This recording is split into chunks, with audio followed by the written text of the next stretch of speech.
Wow, এবার রাজাদের মতন পুরাই রাজকীয় স্টাইলে 5 সুন্দরী নায়িকাদের নিয়ে হার্লিনের একটি প্রোগ্রাম অ্যাটেন্ড করলেন বাংলা সিনেমার মেগাস্টার শাকিব খান।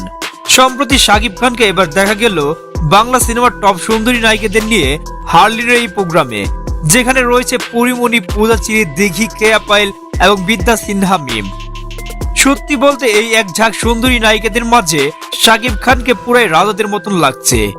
তার গেট আপ, ড্রেস আপ, তার সোয়াগ, এমনকি তার চার্মনেস বরাবরের মতো এবারও মুগ্ধ করেছে সকল শাকিব ভক্তদের।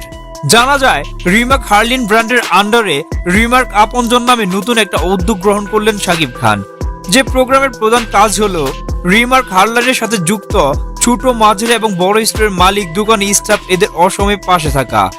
তারা মারা গেলে, অসুস্থ হলে বা এরকম ক্রাইসিস মুহূর্তে রিমার্ক কোম্পানি থেকে সাহায্যের ব্যবস্থা গ্রহণ করা। রিমার্ক আপনজন একটা মহৎ একটা উদ্যোগ, যেটা অন্য কোনো কোম্পানি এভাবে অফিসিয়ালি নিয়ে থাকে না। আর তাই তো শাকিব খান একজন সত্যিকারের রাজা। তো ভিউয়ার্স, শাকিব খানের এই রিমার্ক আপনজন নিয়ে আপনাদের মতামত কমেন্টে জানিয়ে দিন। আর শাকিব খানের সকল আপডেট সবার আগে পেতে চ্যানেলটি সাবস্ক্রাইব করে রাখুন।